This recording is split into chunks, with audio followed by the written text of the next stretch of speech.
wasenyutse ntabwo ari we, ariko kuko Imana yakubatse bakavuga ngo asa nawe, ariko aba ari wowe kuko wubakitse.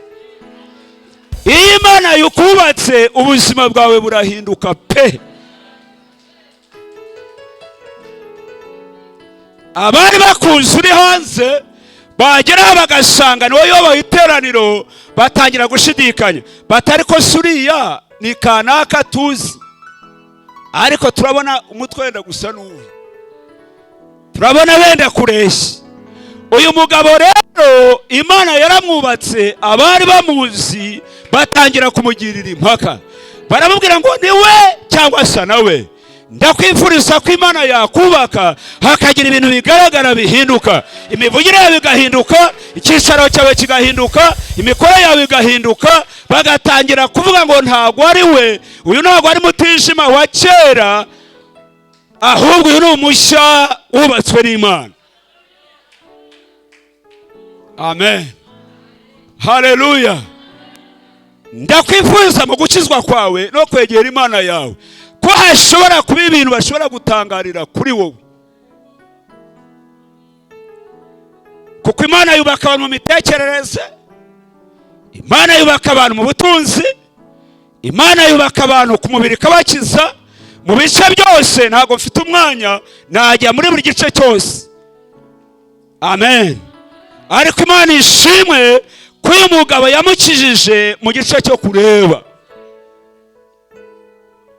harareba ahinduka ibyirato by'Imana, baravuga ngo asa nawe, abandi bati niwe, bamugira impaka kuko ubuzima bwe bwagize bute, bwahindutse. Yesu ashimwe cyane. Yiravuze ngo nzakubaka. Akazi k'uyu mugabo we yarebaga pe, yumvaga amakuru gusa. Iyo Imana yakubatse rero ikora ku maso yawe ukanayimenya. Ahantu hambere Imana yatwubatse yadukoze ku maso yacu y'umwuka, dutangira kureba ubwiza bw'Imana n'ububi bw'icyaha. Iyo twubatse amaso yacu y'umwuka twamenye ko iherezo ry'abanyabyaha bazarimbuka. Ibo twubatse mu mirebere dufata icyemezo, turahaguruka duhunga icyaha n'igisa nacyo. Amen, haleluya. Ariko muzi ko icyaha kibyara urupfu. Ubwo noneho iri mu cyaha, ubutegereza iyo utihanye, ubutegereza iki? Kuzajya mu rupfu rw'iteka ryose. Ariko Imana yubatse umuntu wawe w'imbere, utangira kubona icyaha ukamenya ububi bwacyo n'agaciro ko kubaha Imana. Haleluya, haleluya. Imana ishimwe nubwo nta birenze ufite, ariko Imana yakubatse mu mwuka wawe w'imbere, ukaba uzi agaciro k'Imana yawe, uzi iherezo ry'abubaha Imana, uzi iherezo ry'abanyabyaha. Icyo ari cyo cyari ikibanze cyari kidukomereye, ariko Imana yinjiye muri icyo gice idukora ku maso yacu, turangije turahumuka, ubu turi abana b'Imana. Haleluya, haleluya. Ntabwo tukiri imbata z'ibyaha, ahubwo turwanya ibyaha nk'uko Satani yabivuze. Ushobora gutsikira ukikubita hasi, aho ushobora gutsikira utabiteguye. Ntabwo abana b'Imana bategura ibyaha bashobora gutsikira bagahura nabyo, ariko abatarakorwa ku maso barabitegura, bagahaguruka aha bakajya ahantu runaka bakabitegura, bakajya kubikora. Ushobora gusitara ugasanga wavuze nabi, ushobora gusitara ugasanga wakoresheje mugenzi wawe, ariko kuko wakozwe ku maso, igice cyawe cy'imbere Imana yacyubatse. Haleluya, haleluya. Ugahindukira ukihana, ugahindukira ugasaba imbabazi mwene so, ugahindukira ugasaba imbabazi Imana, ukamera nka wa muntu wakarabye mu gitondo saa sita kongera agakaraba, rya vumbi ryakugiyeho rikongera rikakuvaho. Ariko utarubakwa muri icyo gice cy'imbere, ibyaha byahindutse ibyo kurya bye. Ibyaha ni umwambaro we, ariko ingaruka z'icyaha ni urupfu rw'iteka ryose. Haleluya. Iyo utisha mu byaha byangiza umubiri bikica n'ubugingo. Ushobora kubitindamo bikangiza umubiri, ukasaza umubiri warangiritse, ariko ubugingo bukaba buzima. Yesu ashimwe. Murabona Samusoni agiye mu byaha, yagiye mu byaha bamumonogoramo amaso, asaba Imana imbabazi, yongera imumeresha umusatsi, ariko ntabwo yamusubije amaso, yamenze umusatsi atagifite amaso arimo. Murabyumva? Ntabwo ingaruka z'icyaha ku mubiri zagombaga kuvaho, ahubwo guhindukira Imana agasaba imbabazi. Imana yamwemereye kumesa umusatsi nk'ikimenyetso cy'imbaraga cy'uko imubabariye. Murabyumva? Ariko ntabwo yamuteyemo amaso. Iyo ukomeje gukinisha icyaha rero gishobora gukubita ingaruka z'umubiri, ariko ubugingo bukaba bwarakoka, ariko ingaruka z'umubiri ntiziveyo. Reka mbaho urundi rugero. Umukobwa ashobora kujya mu busambanyi, akaba yafatirayo ibintu bibiri. Akaba yasama inda itateganyijwe, atari igihe cye, cyangwa akaba yakandurayo na sida, agahindukira akikubita imbere y'Imana. Imana ni inyambabazi, iramubabarira pe, ariko imukuramo yanda. Niba yari yarafatiwe irembo, niba yari ari ku ishuri, niba hari imishinga yari afite, agomba kwemera bya bindi byinjiye mpaka igihe wa mwana azavukira, ariko Imana ntabwo imukuramo yanda, ahubwo mu bugingo iramubabarira. Ubwo rero umubiri ugomba kwirengera icyo wakiriye. Muranyumvise? Ntugatinde mu byaha rero, kuko ushobora kubitinda vuba imbabazi z'Imana. Imana ikaba yakubabarira mu bugingo, ariko ingaruka z'icyaha ntizikure ku mubiri. Murabyumvise? Haleluya. Imana yabwiye Loti ngo hunga udapfa. Icyaha ntabwo bagihagarara iruhande, bafata iya mbere bakagihunga. Igihe yari Sodomo yaramubwiye ngo hunga utagira ute, udapfa. Iramubwiye ngo ndagukunda, fata ibyawe, fata iya mbere uhaguruke. Kandi mwene wabo Aburahamu yari yamaze kumwirata igihe abasha kurimbura Sodomo n'Igomora. Imana ibwira Aburahamu igihe abamarayika bari kujya kurimbura Sodomo n'Igomora, iramubwira ngo ubonye abakenyezi 50 waharimbura. Ni bande yavugaga Sodomo n'Igomora? Yavugaga mwene wabo Loti n'umuryango we, kugeza igihe yamanukiye agera kuri 5. Agera kuri 5, agera ku 10. Marayika abwiye Loti bagiye kurimbura Sodomo n'Igomora, yaramubwira ngo hunga. Aha tugiye kuharimbura, hunga udapfa. Ntugahagare imbere y'icyaha, ntugakuya ku icyaha, ntugapfumbata icyaha, ntukagire inshuti y'icyaha. Wowe jya igihungira kure, Imana izakubaka, bifatike, bigaragare.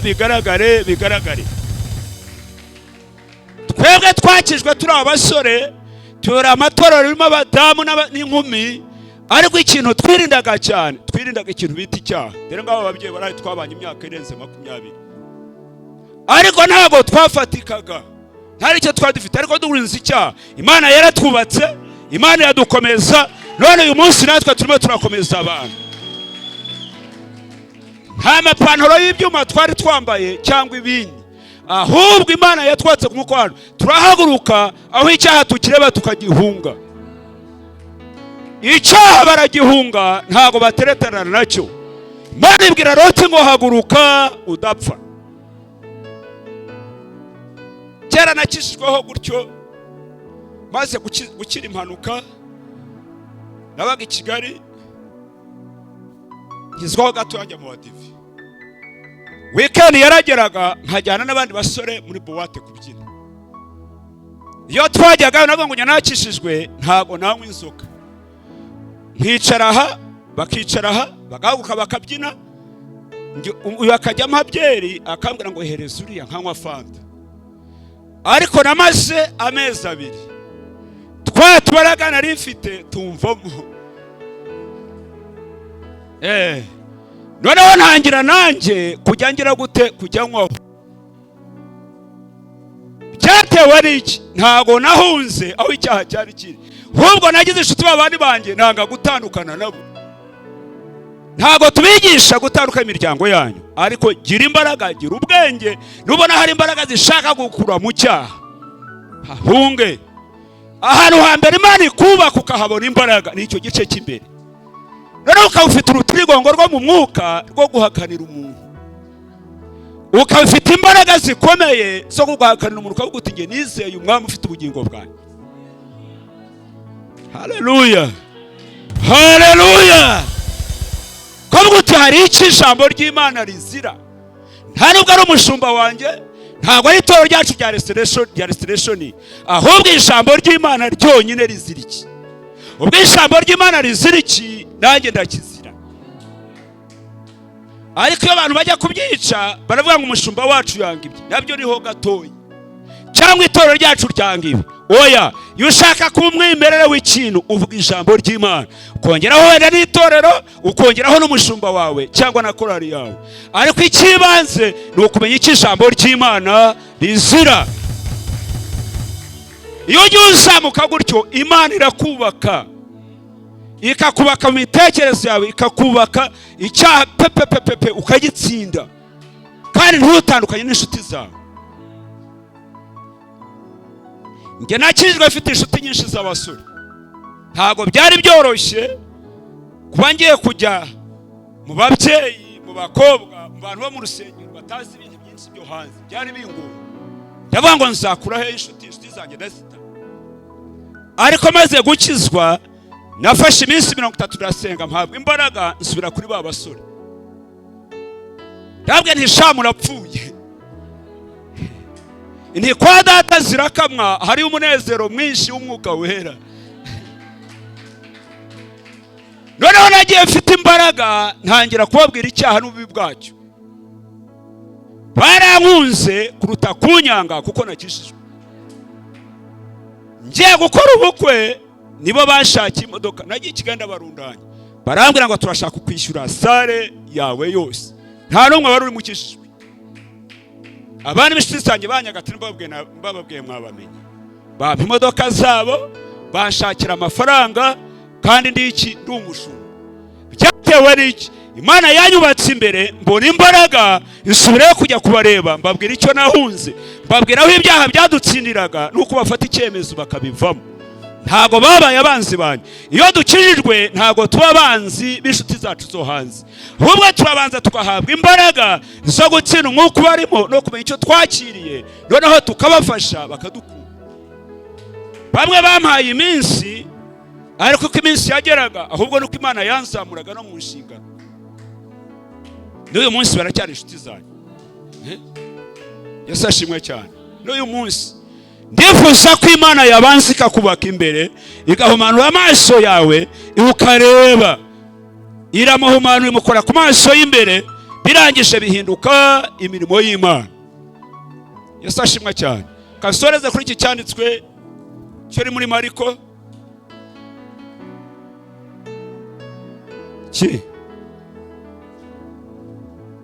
Some Mariko ibice byaho 10 umurongo wa 56.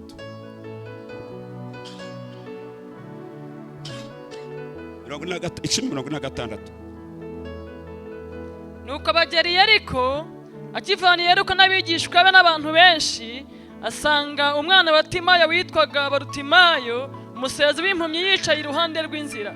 Yumvise ko Yesu w'i Nazareti ari uje, ahera karataka cyane ati, Yesu mwene Dawidi, mbabarira. Abantu benshi baramucyaha ngo ahore, ariko arushaho gutaka ati, mwene Dawidi, mbabarira. Yesu arahagarara arababwira ati, nimumuhamagare. Bahamagara impumyi, barayibwira bati, humura, haguruka, araguhamagara. nayo ita umwenda wayo irabaduka yegera Yesu. Yesu arayibaza ati urashaka ko nkugirira nte? Iyo mpumyi iramusubiza iti mwigisha, ndashaka guhumuka. Yesu arayibwira ati igendere, kwizera kwawe kuragukijije. Uwo mwanya arahumuka amukurikira mu nzira. Dukomere Imana amashyi menshi ku bw'ijambo ryayo.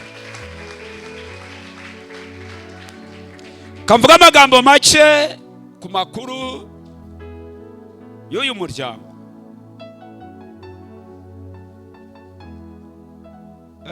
Bibiliya tubwiye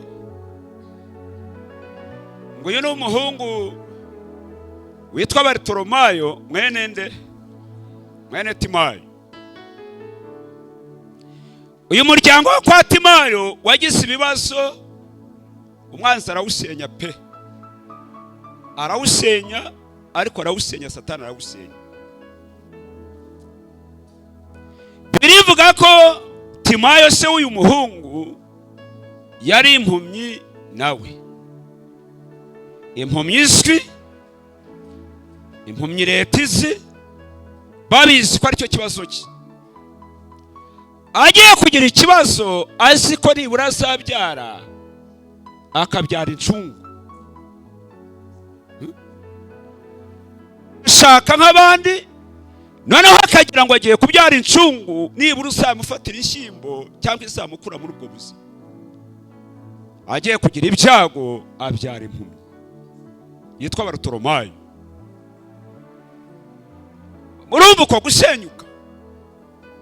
Aho yatekerezaga ko hari igisubizo, aho atekereza ko ejo hazamucungura, niho noneho haje ikibazo kimeze nk'iki. Umuryango ni amarira, ariko Imana ishimwe ko Imana igira amarira y'umuryango ikagira icyo ishyiramo, igashyiramo ukuboko kwa.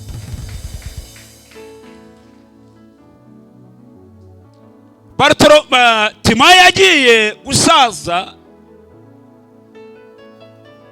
Abaroma bari bamuzi, bazi n'ikibazo kiri mu rugo rwe. Bamushakiye ibintu bitatu. Urankurikirana? Icya mbere, bamudodeshereje ikanzu igaragaza uwo ari we. Iki? Ikanzu. Barayimudodeshereza, bamwemeza ko uzajya umubona muri iyi kanzu wese azajya amenya uwo ari we. Ikindi cya kabiri, bamuhaye urwandiko ko yemerewe kujya asaba ku mihanda yose ku ihuriro ry'abantu. Ndabyumva? Icya gatatu, bamushakiye imbehe bazajya bamunarigiramo ibiceri n'utundi twose yagombaga kugendana aho ari. Timayo yagiye gupfa, abica umwana we mu biganza, aba ari byo amusigira. Nta shambo yari afite yari amusigiye, nta nka yari afite yari amusigiye, nta mashuri yari afite yari amusigiye agombaga kumwigisha, amusigira umutsindwa w'umuruho w'ubusabyi bukomotse ku cyo nawe yari afite. None bagendana ibyo bintu kuko byari yarabyemerewe. Ariko uko agenda akajya yumva amakuru ko ari utwa Yesu. Mukomere Imana amashyi yo kabyara. Kajya yumva ko hari umugabo witwa Mensiya waje gushaka no gukiza icyazimiye. Akumva ko hari umugabo witwa Yesu ufite umutima wuzuye imbabazi. Kajya yumva ko hari umugabo witwa Yesu ujya uhumura impumyi, bimuguta mu gutwi. Buguta amaso ntiyarebaga, ariko amatwi ye yarumvaga. Umunsi umwe arabwirwa inkuru ko ari aho azaca. Muzamure Imana icyubahiro bene data bakundwa. Umunsi umwe yumva ko hari aho Yesu ajya aca. Imana ishimwe mu mbaraga zawe kugerageza ukaza aha ku gicaniro cy'umwami. Imana ishimwe mu mbaraga zawe wa mubyeyi we, wa muntu w'Imana we, kugerageza ukahagarika ibyawe, icyumweru kikaba icya mbere ukaza aha ngaha. ahari ku nzira y'umwami. Atagukijije uyu munsi yagukiza ejo, atagukijije ejo yagukiza ejo bundi, ariko kenshi akiza uyu munsi. Aravuga ati nasenyutse amaso, nasenyutse mu bifatika, ariko Imana ishimwe ko amatwi yanjye acyumva. Ndangije arahaguruka ajya ku nzira aho Yesu yagiraga ate yacaga. Rangije yo kabyara azamura ijwi rye, arangije amuvuga neza, amuvuga naho akomoka. Aravuga ati Yesu we, Yesu w'i Nazareti mwene Dawudi. Avuga aho yavukiye, avuga igisekuruza cye. Abantu baravuga ati hora hora hora, ubwo twarakumenyereye, ubwo urenda gutangira kumusaba. Ariko abantu baramushengereje. Burya hari abantu babi batakunagiramo n'igiti, ahubwo bakunagiramo n'amabuye. Iyo mbehe yose bakajya kukwica. Ariko bene data bakundwa, dufite Imana ijya yubaka umuryango ikawukura mu mateka. Dufite Imana ijya yubaka umuryango, dufite Imana ijya yubaka abantu igahindura ubuzima bwabo pe. Bana b'Imana, ni mwishari umugabo witwa Yesu, Imana nyiramahoro iguha umugisha. Mwishari witwa Yesu, icyo imiryango itagukoreye, icyo inshuti zitagukoreye, Yesu ajya atanga inzira.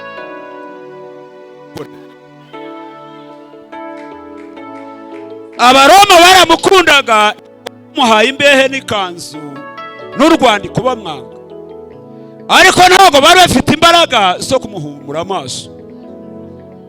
Bwa ubufasha bw'abantu nshuti yanjye, abantu bashobora kukubaka mu gihe gito bakakubaka mu kwezi, ariko Imana ishobora kubaka ubuzima bwawe bw'ibihe bizaza. Iyi Mana ntimuzayitererane, ntimuzayitiranye, ntagire ikizayigukuraho nshuti yanjye. Iyi Mana ntuzayigurane ibintu ibyo ari byo byose. Ni iya mbere yuzuye imbabazi, imbabazi zayo ntabwo twazivuga. Kangura uwo musore muhi, imbabazi zayo ntabwo twazivuga, ntabwo twazirondora, ni imbabazi nyinshi. Irangisho yinjira kwa Timayo na muhungu we Barutolomayo, imukiza ubuhumyi yo kabyara. Ndabarongera nabareba nk'abandi, yatubwiye ngo nzakubaka kandi uzaba wubakitse. Ndatekereza ko yahagurutse nawe agatangira kwikorera. Yesu nguyu twizeye ajya akora ibyo imiryango itakora, ajya ahindura ubuzima abantu batahindura. Ndamukunda cyane, ndamukunda cyane.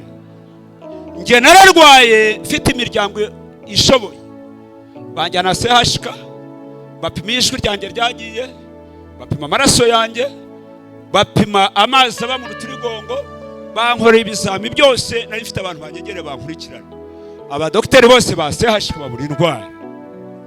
Barangije bampaye umuti wa vitamini gusa w'ikivuguto, ndawibuka nagombaga kunywa. Baransezerera, ndataha, mara ukwezi n'iminsi 17 ijwi ryanjye ritaziyuriwa. Ariko nagize umugisha, aho twari dutuye hari hafi y'itorero. Abarokore bakajya baza kunsengera buri mugoroba. Umunsi umwe Imana yatoboye ijwi ryanjye rirongera riragaruka. Imiryango yarankundaga n'inshuti n'abaganga, ariko Yesu niwe wagaruye ijwi ryanjye. Aho niho nafatiye icyemezo, ndavuga ngo mvuye ibyo nari ndimo, mbonye umuntu ukoze ku buzima bwanjye. Nanjye ndavuga ngo nzaguha ubuzima bwanjye, nzagukorera. Kandi imihigo umuhigo ndavuga ngo nzagukura aho nkuye, nzasengera abantu Imana nabibakize nkuko uranyukishije indwara. Yesu iyo akubatse urubakika pe. Iyi ndwara yagiye uwo munsi, ngira uwo munsi ijwi ryanjye riragaruka. Inshuti yanjye, Yesu yakubatse urubakika. Reka tugire ijambo rigufi twamubwira mu munota umwe. Aho mva hasenyutse, singiye muri byinshi, kuko yubaka ibice byose. Yubaka igice cy'umwuka, yubaka igice cy'umubiri, yubaka n'igice cy'ubutunzi. Usemba bwira umugore uri mu bami ba kabiri bice 4, kugeza ku rwego umugabo asigara ashingitse abana basha kubagira imbata, ariko Imana ikamwubaka ikishyura ideni. Yari ari mu kindi ikamusigira ubutunzi agomba kubutungana n'umuryango we. nta gice na kimwe, nta mwanya mfite. Buri gice cyose, cyaba icy'umwuka, cyaba icy'umubiri ku ndwara, cyaba icy'ubutunzi, Bibiliya byose yabifasheho. Ibyo bice byose rero umwami agira ate? Arabyubaka. Reka inguni zose arazubaka, buri gice cyose aracyubaka, icy'ubugingo aracyubaka, icy'indwara kumera aracyubaka, icy'ubutunzi aracyubaka, icy'amateka aracyubaka, byose akabihindura. Niba urimo kurwana rero n'igice cy'umubiri, icyo aracyubaka. Niba urimo kurwana n'igice cy'umwuka, aracyubaka. Niba urimo gucana n'igice cy'indwara, aracyubaka. Reka tugire ijambo rigufi twamubwira. Data, tuguhaye icyubahiro, izina ryawe rishyirwe hejuru, mwami w'abana. Uri Imana yacu waduteranyije uyu munsi, niwe Mana yubaka ahasenyutse. Iri ni itorero ryawe, mwami w'abana. Wabwiye Isirayeli ngo uzabubaka bongere bubakike. Ntago byabaye ubuhanuzi gusa, ahubwo igihe cyarasohoye, mwami urabubaka. Aba bantu baraca mu nzira zitandukanye, bafite imfuruka zitandukanye zasenyutse. Mwuka wera w'Imana, niwe wakubaka abarwayi, niwe Mana yohereza umwuka wawe ukarema ibitariho. Waravuze mu ijambo ryawe muri Zaburi ngo uri Imana yohereza ijambo ryawe ugakiza indwara, ugakinga imva. Ibyari bimeze nk'imva imbere y'aba bantu, turasenze mu izina rya Yesu. Wabwiye Mose ngo narambure inkoni hejuru y'inyanja, Abisirayeli bakomeze bagende. Natwe turambuye isengesho imbere y'ibyaduhagarikaga, Mwana, imbere y'ibyadusenyuraga. Wakuye Barutolomayo mu mateka yo kwa Timayo, uramutunganya, umugirira neza. Natwe turasenze, Mwana, uhindure ubuzima bw'itorero, ubahe umugisha, ububake mu mwuka, ububake mu ifatika, ububake mu bice byose. Tuguhaye icyubahiro, turagushimiye. Dukomere Imana amashyi menshi mu izina rya Yesu.